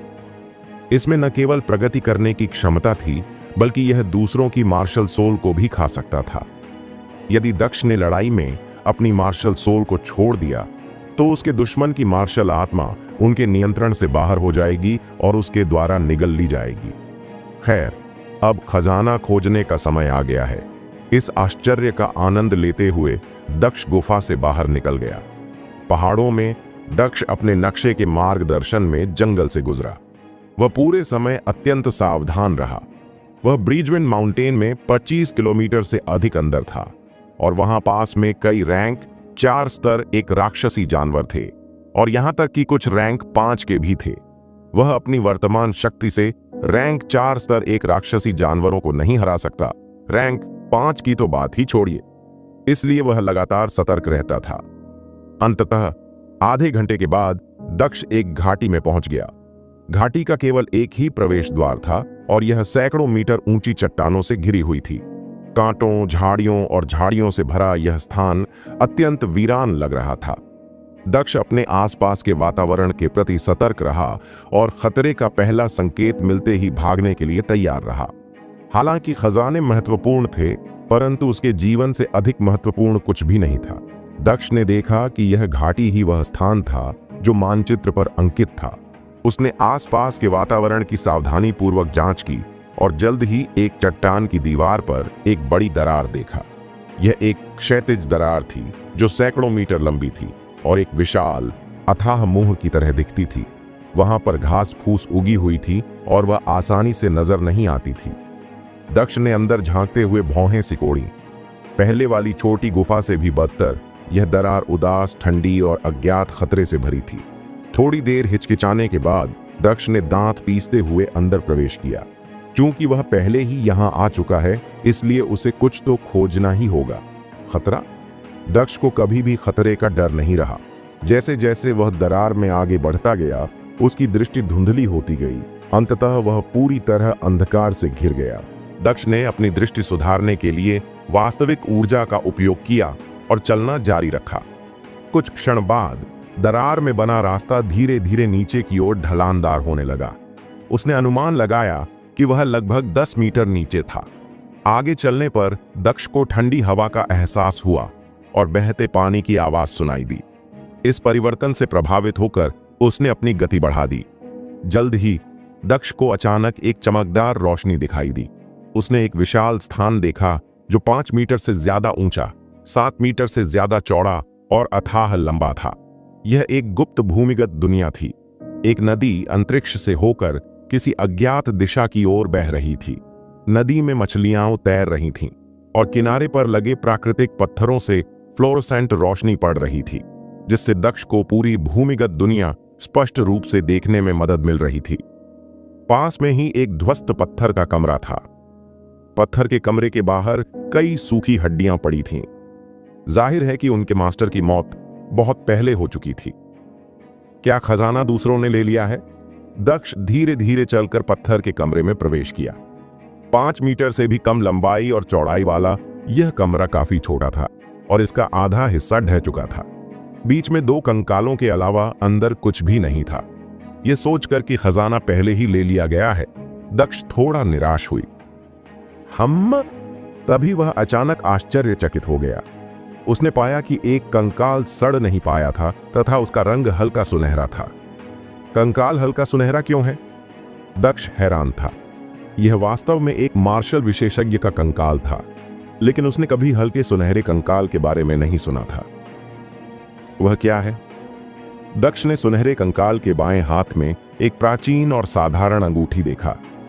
क्या यह स्टोरेज रिंग है? दक्ष ने उत्साह से अंगूठी निकाल लिया। स्टोरेज रिंग एक खजाना था जो वस्तुओं को अपने स्थान पर संग्रहित करने में सक्षम था, इसलिए यह काफी कीमती था। सनीवुड सिटी में किसी के पास स्टोरेज रिंग नहीं थी। आम मार्शल विशेषज्ञ स्टोरेज पाउच में सामान रखते थे जो रिंग से कम दर्जे के होते थे। एक गहरी सांस लेने के बाद दक्ष ने अंगूठी पर आत्मिक ऊर्जा लगाया। अगले ही क्षण उसकी चेतना एक धुंधले स्थान में प्रवेश कर गई। यह जगह बहुत बड़ी नहीं थी। इसकी लंबाई, चौड़ाई और ऊंचाई करीब 5 मीटर थी। उस स्थान के कोने में कई स्क्रॉल, एक लंबी चमकदार तलवार और दूधिया सफेद क्रिस्टल का ढेर रखा हुआ था। एक ही विचार के साथ दक्ष के हाथ में लंबी तलवार प्रकट हुई और आत्मिक ऊर्जा के साथ तलवार की ध्वनि उत्पन्न हुई। Swish swish. लंबी तलवार ने 1 मीटर दूर दीवार पर तलवार की किरण उत्सर्जित की और कठोर पत्थर की दीवार को काट दिया। क्या? दक्ष को बहुत आश्चर्य हुआ। उसने कभी नहीं सोचा था कि तलवार इतनी मजबूत होगा और पत्थर की दीवार को इतनी आसानी से काट देगा। आत्मिक हथियार मध्यम स्तर 3। दक्ष ने तलवार की मूठ पर कई स्पष्ट छोटे अक्षर उकेरे हुए देखा। यह मध्यम स्तर 3 का हथियार है? दक्ष तुरंत बहुत खुश हुआ। सनीवुड सिटी में मध्यम स्तर 2 का कोई भी हथियार नहीं था, इसलिए मध्यम स्तर 3 का हथियार अत्यंत कीमती था। तलवार का नाम आत्मिक हथियार होना चाहिए। थोड़ी देर बाद दक्ष ने लंबी तलवार को वापस स्टोरेज रिंग में रख दिया और कई स्क्रॉल निकाल लिया। कुल 4 स्क्रॉल थे, जिनमें दिव्य पवन तलवारबाजी, हाथियों की शक्ति स्क्रॉल, छाया कदम और आदिम ऊर्जा स्क्रॉल शामिल थे। दक्ष ने हाथियों की शक्ति स्क्रॉल को धीरे से खोला और उसे पढ़ा। हाथियों की शक्ति स्क्रॉल, उच्च रैंक 5 शरीर शोधन तकनीक, कुल 15 स्तरों के साथ। स्क्रॉल को समझने के बाद व्यक्ति का शरीर 10,000 हाथियों की ताकत के साथ एक आर्कियन भयंकर जानवर की तरह मजबूत हो जाएगा। इसने पहले स्तर से तीसरे स्तर तक ताकत बढ़ा दी। इसने चौथे स्तर से लेकर 6ठे स्तर तक हड्डियों को कठोर बनाता है। इसने शरीर को 7वें स्तर से 9वें स्तर तक मजबूत करता है। इसने 10वें स्तर से 12वें स्तर तक असाधारण शक्ति को तीव्र कर दिया। इसने पैनोरमा को 13वें स्तर से 15वें स्तर तक बढ़ा दिया। जैसे ही उसने स्क्रॉल की विषय वस्तु पढ़ा, दक्ष एक बार फिर चौंक गया। उच्च रैंक 5 साधना तकनीक, शरीर को निखारने का हुनर, हाथियों की ताकत। हाथियों की ताकत कितनी थी? 10,000 से ज्यादा हाथियों की ताकत। यहां हाथी कोई सामान्य राक्षसी हाथी नहीं था, बल्कि एक पोस्ट आर्कियन हाथी था। एक वयस्क पोस्ट आर्कियन हाथी में बिना किसी अभ्यास के भी 10,000 किलोग्राम से अधिक का शक्ति होता था। 10,000 से अधिक पोस्ट आर्कियन हाथियों की शक्ति कितनी शक्तिशाली थी?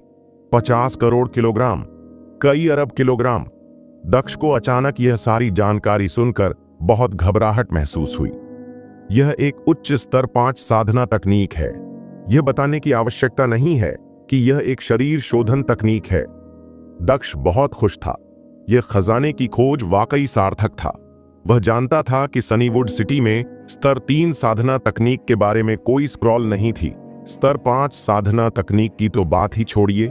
सनीवुड सिटी के 2 बड़े परिवारों में से एक के रूप में सिंह परिवार का सर्वोच्च रैंक साधना तकनीक सिर्फ मध्यम स्तर 2 था, जो एक गुप्त परिवार का स्क्रॉल था। इसलिए साधारण सदस्य इसे साधना नहीं कर सकते थे। अब उसके पास उच्च स्तर 5 का साधना तकनीक था और यह एक शरीर शोधन तकनीक भी था। शरीर शोधन तकनीक अपनी दुर्लभता के कारण ऊर्जा साधना तकनीक से अधिक मूल्यवान था। यह अपने शरीर को मजबूत करने का तकनीक था। ऊर्जा साधना क्षेत्र से पहले बॉडी टेम्परिंग क्षेत्र केवल शरीर का व्यायाम कर सकता था। सिंह परिवार के पास केवल 2 शरीर शोधन तकनीक थे, लेकिन युवा शिष्यों ने शायद ही कभी उनका अभ्यास किया, क्योंकि यह धीमी गति से विकसित होने वाला और समय लेने वाला तकनीक था। इसके बजाय उनका पहला लक्ष्य अपनी साधना में सुधार करना और ताकत बढ़ाना था। हाथियों का शक्ति तकनीक और आत्मिक हथियार करने वाली तलवार से भी अधिक मूल्यवान था। गहरी सांस लेते हुए दक्ष ने अन्य 3 स्क्रॉलों को देखा। आत्मिक हथियार करने वाली तलवार और हाथियों की शक्ति तकनीक की तुलना में अन्य 3 मैनुअल अधिक साधारण थे। तीनों स्क्रॉल निम्न स्तर 3 के थे और वे क्रमशः तलवारबाजी, फुटवर्क और साधना पर थे। हालांकि ये तीनों स्क्रॉल हाथियों के शक्ति तकनीक जितने अच्छे नहीं थे, फिर भी ये सिंह परिवार के स्क्रॉल से कहीं बेहतर थे। ये वही सब थे जिनकी दक्ष को जरूरत थी। वह नहीं जानता था कि शेष बचे दूध जैसे सफेद क्रिस्टल क्या थे, लेकिन उनकी मजबूत आध्यात्मिक ऊर्जा को देखते हुए वह जानता था कि वे अनमोल थे। थोड़ी देर बाद दक्ष शांत हो गया और उसने अन्य मैनुअल को हटा दिया, केवल हाथियों की शक्ति तकनीक को छोड़ दिया। उसने सूत्रों और मुख्य बिंदुओं को ध्यानपूर्वक पढ़ा और उन्हें याद कर लिया। भूमिगत दुनिया सुरक्षित और शांत थी, इसलिए वह पालथी मारकर बैठ गया, अपनी मार्शल सोल को मुक्त कर दिया और साधना शुरू कर दी। हाथियों की शक्ति तकनीक एक रहस्यमय साधना तकनीक था, जो स्वर्ग और पृथ्वी से आध्यात्मिक ऊर्जा या व्यक्ति की अपनी वास्तविक ऊर्जा के साथ शरीर को शांत करता था। दक्ष की आध्यात्मिक ऊर्जा एक हाथी के आकार का रून बन गई, जो उसके शरीर में प्रवेश कर उसे बुझा रही थी। 1 घंटे बाद अचानक उसने चौंक कर अपनी आंखें खोली। इस साधना पद्धति में बहुत अधिक आध्यात्मिक ऊर्जा की आवश्यकता होती है। 2 घंटे की साधना के बाद दक्ष की आध्यात्मिक ऊर्जा लगभग पूरी तरह से खपत हो गई थी। इसके बाद दक्ष अपने शरीर की प्यास बुझाने के लिए स्वर्ग और पृथ्वी से आध्यात्मिक ऊर्जा को अवशोषित करने के लिए केवल अपनी मार्शल सोल का उपयोग कर सकता था। सभी अवशोषित आध्यात्मिक ऊर्जा ऋण बन गया और उसके शरीर में प्रवेश कर गया। दक्ष के शरीर ने आध्यात्मिक ऊर्जा ऋण को एक अथाह गड्ढे की तरह पागलपन की हद तक अवशोषित कर लिया। समय कैसे बीत गया। दक्ष ने 8 दिनों तक साधना जारी रखा। इस दौरान अपनी अपनी भूख मिटाने के लिए मछलियां पकड़ा। 6ठे दिन दक्ष हाथी शक्ति तकनीक के पहली क्षेत्र की साधना करने में सफल रहा। इस सफलता के बाद उसका शरीर और भी अधिक शक्तिशाली हो गया। उसकी मुट्ठी की ताकत अकेले ही 3 बाघों की ताकत से भी अधिक थी, जो कि लेवल 3 ऊर्जा साधना क्षेत्र में एक मार्शल विशेषज्ञ की ताकत से भी अधिक थी। ऊर्जा साधना क्षेत्र में एक मार्शल विशेषज्ञ साधना क्षेत्र को बढ़ाकर अपनी शक्ति को एक बाघ के बराबर बढ़ा सकता है। एक बाघ की शक्ति लगभग 250 किलोग्राम था, जबकि 3 बाघों की शक्ति लगभग 750 किलोग्राम था। दक्ष को लगा कि उसका शक्ति लगभग 1000 किलोग्राम था, यानी 4 बाघों के बराबर। कुछ दिनों तक साधना करने के बाद उसकी शक्ति तेजी से बढ़ी, जिससे उसे साधना तकनीक को पूरा करने का प्रयास करने की प्रेरणा मिली। यदि वह साधना तकनीक के 10 से अधिक क्षेत्रों को समझ लेता तो वह स्काई मून देश में भी अजेय हो जाता। सनीवुड सिटी की तो बात ही छोड़िए। हालांकि उसने स्पष्ट रूप से महसूस किया कि दूसरे क्षेत्र की साधना पहले क्षेत्र की साधना की तुलना में 10 गुना धीमी है। पहले क्षेत्र को सीखने में केवल 6 दिन लगे थे, लेकिन दूसरे क्षेत्र को पूरी तरह सीखने में कम से कम 2 महीने लगेंगे। इसलिए 2 दिनों की साधना के बाद दक्ष ने साधना बंद कर दी। 10 दिन यहां रहने के बाद वापस जाने का समय आ गया। जब दक्ष की आत्मिक ऊर्जा पूरी तरह से ठीक हो गई तो उसने सुनहरे कंकाल को दफना दिया, भूमिगत दुनिया को छोड़ दिया और हवा की तरह सनीवुड सिटी की ओर भाग गया। सुनहरे कंकाल ने अपने स्टोरेज रिंग के माध्यम से दक्ष को एक अवसर मिला, इसलिए दक्ष ने उसे आराम देकर उसका बदला चुकाया। वापस आते समय अचानक दक्ष को कुछ ख्याल आया। हाथी शक्ति तकनीक की साधना के लिए बहुत अधिक आध्यात्मिक ऊर्जा की आवश्यकता होती है तथा भविष्य में साधना के लिए और अधिक आध्यात्मिक ऊर्जा की आवश्यकता होगी। यदि वह इस तकनीक के साथ साधना करता रहा तो उसकी मार्शल सोल द्वारा अवशोषित सभी आध्यात्मिक ऊर्जा का उपयोग हो जाएगा। उसकी आध्यात्मिक ऊर्जा में वृद्धि नहीं होगी और उसकी साधना में सुधार नहीं होगा। यदि ऊर्जा शोधन और शरीर साधना एक ही समय में आयोजित किए जाते तो दोनों पहलुओं की साधना बहुत धीमी हो जाती। क्या मुझे ऊर्जा शोधन छोड़ देना चाहिए और शरीर साधना पर ध्यान केंद्रित करना चाहिए? दक्ष ने तुरंत इस विचार को अस्वीकार कर दिया। एक ही समय में ऊर्जा शोधन और शरीर साधना करना संभवतः दूसरों के लिए कठिन था, लेकिन यह उसके लिए कोई समस्या नहीं होगी क्योंकि वह अपनी मार्शल सोल को विकसित कर सकता था। जब तक उसकी मार्शल सोल का स्तर सुधरता रहेगा, आध्यात्मिक ऊर्जा को अवशोषित करने की गति भी बढ़ती रहेगी, जिससे साधना भी तेजी से बढ़ सकेगी। उसकी मार्शल सोल अब रैंक 3 की थी और आध्यात्मिक ऊर्जा को अवशोषित करने की इसकी गति रैंक 1 की तुलना में 10 गुना तेज थी। यदि उसकी मार्शल सोल कुछ रैंक और विकसित हो जाए तो उसकी साधना निश्चित रूप से बहुत तेजी से बढ़ जाएगी। इसलिए ऊर्जा शोधन और शरीर साधना केवल उसकी शक्ति को बढ़ा सकते थे और उसकी साधना गति पर बहुत कम प्रभाव पड़ेगा। हाँ, ऐसा लगता है कि मुझे भविष्य में और भी लोगों को मारना पड़ेगा। दक्ष ने कड़वी मुस्कान के साथ सोचा कि केवल हत्या ही उसे पशु और मार्शल सोल दोनों को खाने में मदद कर सकती है। सिंह परिवार, सनीवुड सिटी का मार्शल अभ्यास क्षेत्र। दर्जनों निम्न श्रेणी के सिंह परिवार के शिष्य विशाल मार्शल अभ्यास मैदान पर एकत्रित हुए थे। भूरे रंग का लबादा पहने एक मध्यम आयु वर्ग का व्यक्ति मैदान के बीच में बैठा था और अपने अधीनस्थों को मार्शल आर्ट के अपने अनुभव बता रहा था। वह राजवीर थे जो सिंह परिवार के चौथे एल्डर थे। उपस्थित सभी हीन व्यक्तियों ने हाल ही में अपनी मार्शल आत्माओं को जागृत किया था। वे अभी अभी ऊर्जा साधना क्षेत्र में पहुंचे थे और उनके पास साधना का अनुभव नहीं था, इसलिए सिंह परिवार ने उनसे बात करने के लिए बुजुर्गों की व्यवस्था की। शहर के 3 प्रमुख परिवारों में से एक होने के नाते सिंह परिवार के पास मौजूद लोगों की तुलना में कई अधिक निम्न शिष्य थे। कुछ पुराने शिष्यों ने 2 साल पहले अपनी मार्शल सोल को जागृत किए थे, यहां तक कि लेवल 7 या 8 ऊर्जा साधना क्षेत्र तक पहुंच गए थे। उच्च साधना वाले शिष्य इन व्याख्यानों में भाग नहीं लेते थे। वापस लौटने के बाद दक्ष ने चौथे एल्डर को साधना में देखा और उनके पास चला गया। दक्ष, तुम्हारे साथ अपनी मार्शल सोल को जागृत करने वाले सभी अन्य शिष्य बहुत पहले ही आ गए थे। तुम अभी क्यों दिखाई दे रहे हो? चौथे एल्डर ने अपना लेक्चर रोक दिया और धीमे स्वर में दक्ष से पूछे। उनके द्वारा दिए गए व्याख्यान में भाग लेना एक बड़े सम्मान की बात थी और अन्य सभी शिष्य उनका इंतजार करने के लिए जल्दी आ गए थे।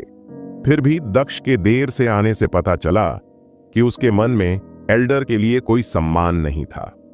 दक्ष को मुसीबत में पड़ा देख कई शिष्य मुस्कुराए। दक्ष ने कभी यह उम्मीद नहीं किया था कि चौथे एल्डर उसे देर से आने के लिए डांटेंगे, क्योंकि एल्डर्स के व्याख्यान पूरी तरह से वैकल्पिक थे। चौथे एल्डर्स, मैं अभी एक बाहर से लौटा हूं, दक्ष ने सम्मानपूर्वक उत्तर दिया। बाहर? चौथे एल्डर ने मुस्कुराते हुए कहा, अपनी घटिया मार्शल सोल के साथ तुम अपने जीवन काल में कुछ भी महान हासिल नहीं कर पाओगे। तुम्हारे पास अनुभव करने के लिए कुछ भी नहीं है। दक्ष की अभिव्यक्ति तुरंत ठंडी हो गई और वह झल्लाया।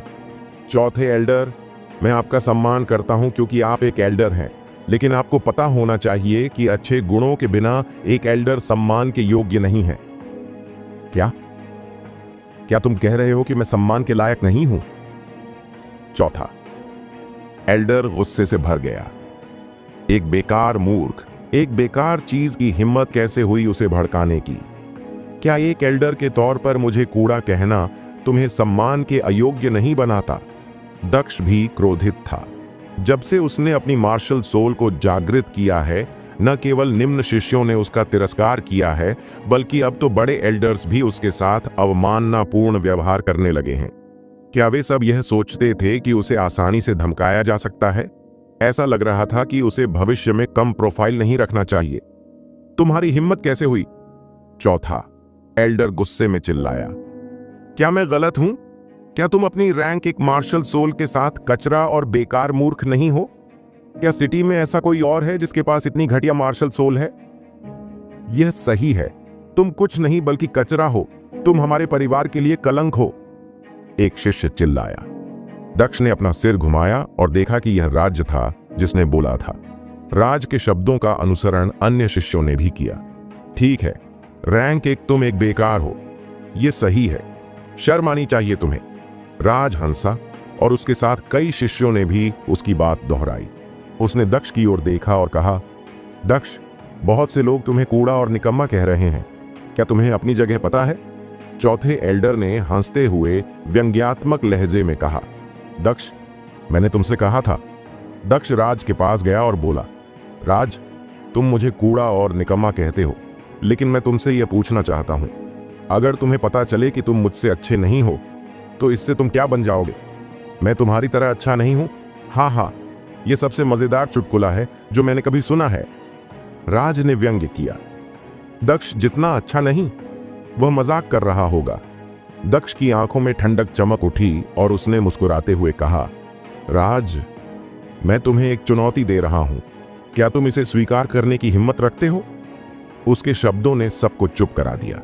वे सब अविश्वास से दक्ष को देखने लगे। दक्ष ने वास्तव में राज को चुनौती दी। राज भी स्तब्ध रह गया। रैंक 4 की एक मार्शल सोल को जगाने के बाद परिवार में उसका स्थान बहुत बढ़ गया और उसे कई पारिवारिक संसाधन प्रदान किए गए, जिससे वह लेवल 3 ऊर्जा साधना क्षेत्र तक पहुंच गया। फिर भी इस निकम्मा दक्ष ने उसे चुनौती देने का साहस किया। चौथे एल्डर ने सबसे पहले जवाब दिया। उन्होंने जल्दी से राज से कहा, चूंकि वह तुम्हें चुनौती देना चाहता है, इसलिए तुम्हें उसे सबक सिखाना चाहिए।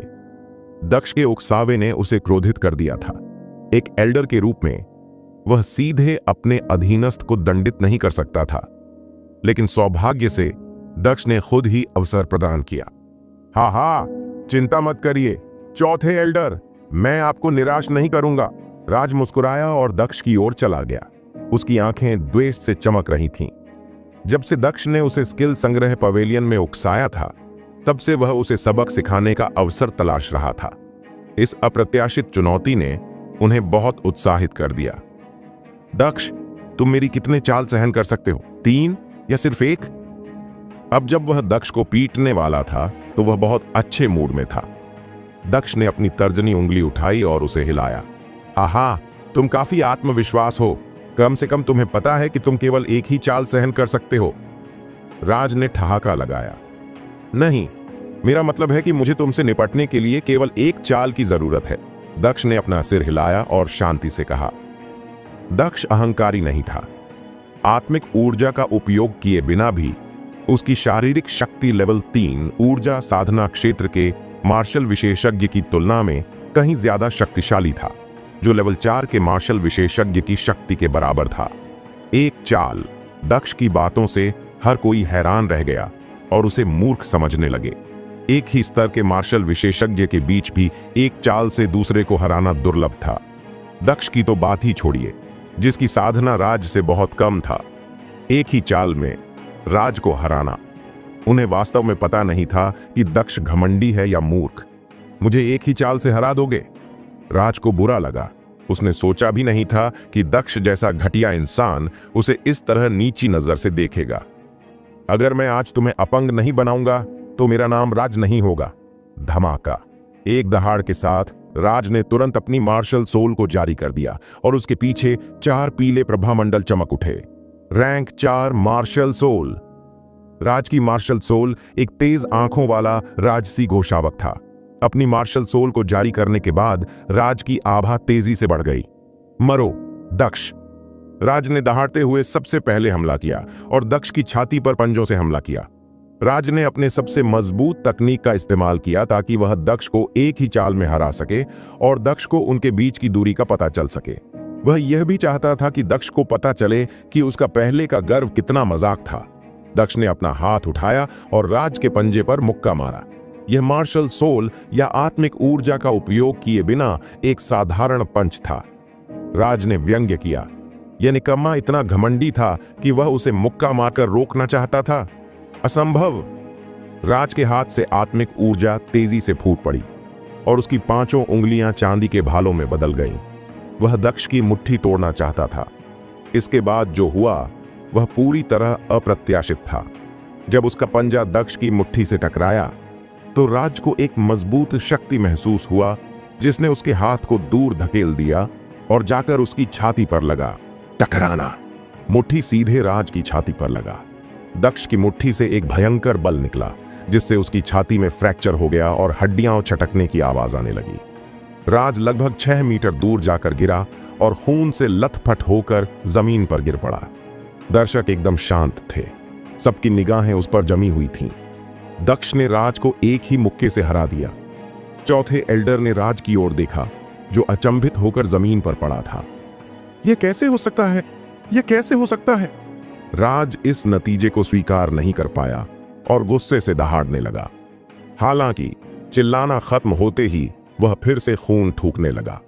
तुमने हर बार जब भी अपना मुंह खोला मुझे एक बेकार और घटिया इंसान कहा, लेकिन इस बेकार इंसान ने तुम्हें एक ही मुक्का मारकर हरा दिया। क्या यह तुम्हें कचरे से भी बदतर नहीं बनाता? दक्ष ने उपहास पूर्वक कहा, राज के पास जाकर उसे नीचे देखते हुए। तुम? राज क्रोधित, शर्मिंदा और नाराज दिखा। और आप, चौथे एल्डर, क्या आपको अब भी लगता है कि मैं बेकार हूं?